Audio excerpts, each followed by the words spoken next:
दोस्तों, इस वीडियो में हम बात करेंगे कि आपके मूड और इमोशंस के पीछे क्या साइकोलॉजी काम करती है और इसे कैसे हैंडल करके आप अपनी लाइफ में भी हैप्पीनेस ला सकते हैं। जब बच्चा धीरे धीरे बड़ा होता है तो वो हंसने वाली बात पर बिना सोचे हंसता है और रोने वाली बात पर रोता है। उसका चेतन मन नई नई चीजों का अनुभव कर रहा होता है।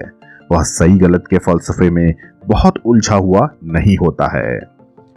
फर्ज कीजिए 40 की उम्र के 4 लोग आपस में बात कर रहे हैं और वहां एक 15 साल का बच्चा है। उन चारों में से एक ने कहा, चलो मैं एक चुटकुला सुनाता हूं। चुटकुला खत्म होने के बाद वह बच्चा जोर से हंसेगा, लेकिन क्या वह तीनों लोग भी हंसेंगे? शायद नहीं।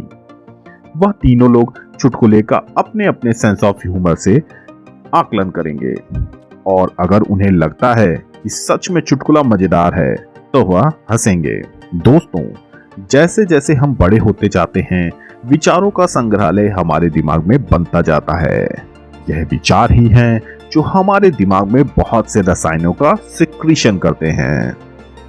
एक इंसान एक बस में जाते हुए खुशी का अनुभव कर रहा है।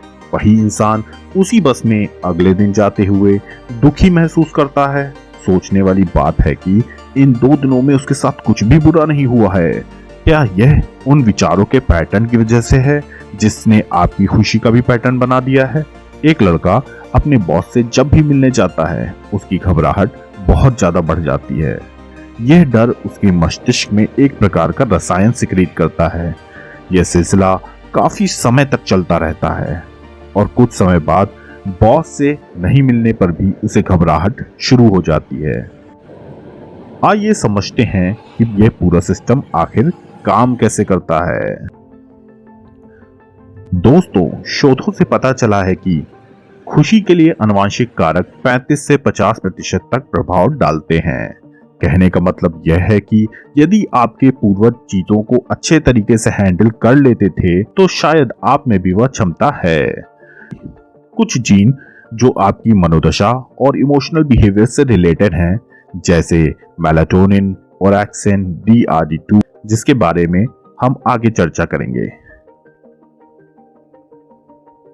दोस्तों, कुछ न्यूरोट्रांसमीटर ऐसे हैं जो आपके मूड और आपके इमोशंस पर गहरा प्रभाव डालते हैं। सेरोटोनिन एक ऐसा न्यूरोट्रांसमीटर है जो संतुष्टि, खुशी और पॉजिटिव थॉट्स के लिए जिम्मेदार है। डिप्रेशन में सेरोटोनिन का स्तर कम हो जाता है, जिससे हमें दुख, उदासी, कुछ अच्छा ना लगना, ऐसी फीलिंग्स आती हैं।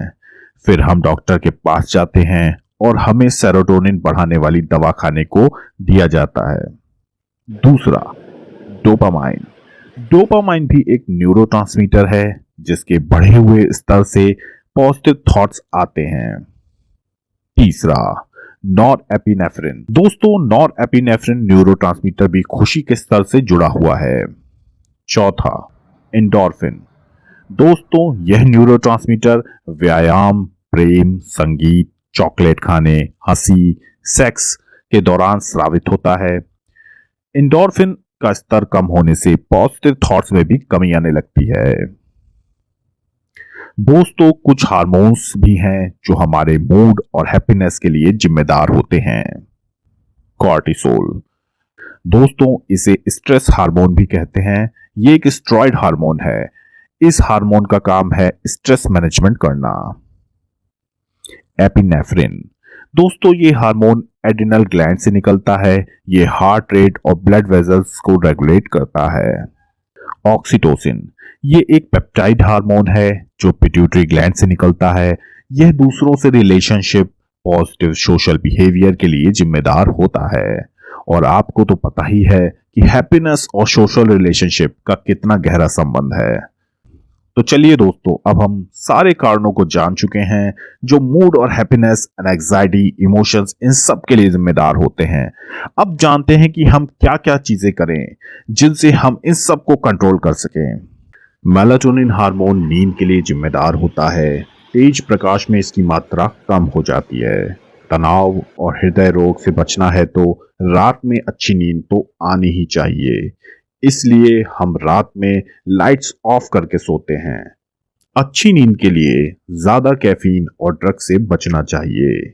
तीखी चेरी, अंडा, मछली, दूध और नट्स का सेवन करना चाहिए क्योंकि इसमें इसकी अच्छी मात्रा होती है। दोस्तों, अभी अभी हम एंडोर्फिन हार्मोन के बारे में चर्चा कर चुके हैं। जब आप डॉक्टर के पास जाते हैं तो डॉक्टर चलने, दौड़ने, कसरत करने, हंसने के व्यायाम करने, ध्यान करने और संगीत सुनने के लिए कहते हैं क्योंकि ये सारी क्रियाएं एंडोर्फिन हार्मोन को बढ़ाती हैं जो आत्मविश्वास और एक अच्छा मूड बनाता है। दोस्तों, इसके अलावा डोपामाइन, सेरोटोनिन की मात्रा को बढ़ाना है तो सुबह उठकर ब्रीदिंग करें, खासकर सूर्योदय के समय। दोस्तों, रिसर्चर्स ने बताया है कि मॉर्निंग वॉक से लंग्स की कैपेसिटी बढ़ती है इवनिंग वॉक की तुलना में।